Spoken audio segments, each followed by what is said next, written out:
Well, you know, in only 4 years from now, the English are going to hand over Hong Kong to the commies. Now, do you understand this? I don't get it. Like Red China is this great democratic country that honors all its agreements. What kind of British judge came up with this idea? It's like you decide to borrow your brother's Mercedes for 4 years, but after 2 years, some guy named Sal kills your brother, steals his house, and takes over his business, and then he calls you up and says, now don't forget about giving that Mercedes back.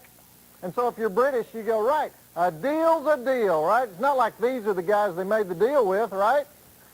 Anyhow, the only reason I'm so ticked off about it is that even though the Red China government keeps saying, don't worry, we'll take care of everything just the way it is, I know one thing that's going to vanish immediately as soon as the commissars hoist their heinies across that bridge.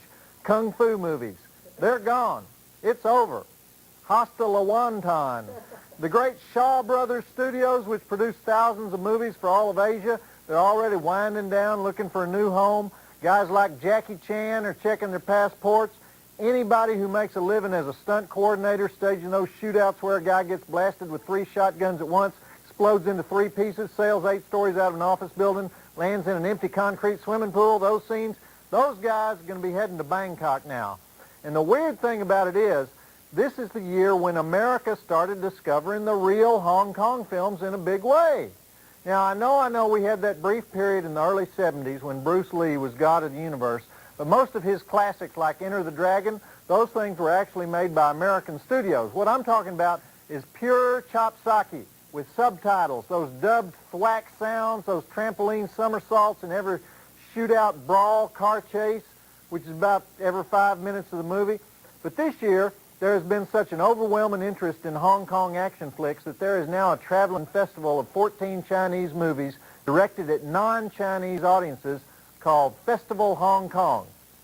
Anyhow, the film that got this whole trend started is The Killer, which came out about 3 years ago, and it's now finally making its world cable premiere tonight, right here, right now. The Killer is already on the all-time top 10 drive-in list, and is probably the reason the commies are going to kick the filmmakers out of Hong Kong. That's how important a film it is. Hollywood discovered it about a year ago and bought the rights so they can remake it with Richard Gere. John Woo, the director, had made 22 other movies in Hong Kong, but this one made him so famous that he got a fat Hollywood contract, came over here and made Hard Target with Jean-Claude Van Damme down in New Orleans. The Killer, in other words, is the new standard in chopsaki. We're going to watch it right now, then we're going to follow it up with another John Woo movie, the one that many people think is his all-time masterpiece, A Better Tomorrow. People even have arguments about which one is better, The Killer or A Better Tomorrow. But first, The Killer. Basically what we got here is a hitman who's working for a gangster who hires another hitman to kill a South American drug dealer, and the only reason the guy takes the job is to pay for this eye operation for the beautiful nightclub singer who got blinded on his last hitman job and who he's now in love with, only she doesn't know he's a hitman. And that's all in the first 5 minutes. It'd take 2 hours just to explain the plot of this thing. But all you need to know is this movie has shootout scenes that would make Sam Peckinpah feel like a total wimp.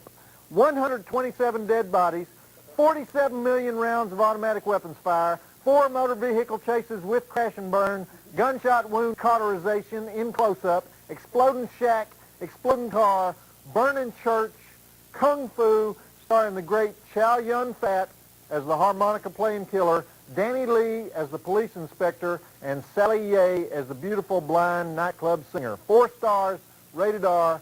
Check it out, and then we'll be back with lots more of John Woo. Why would the communists even care about kung fu?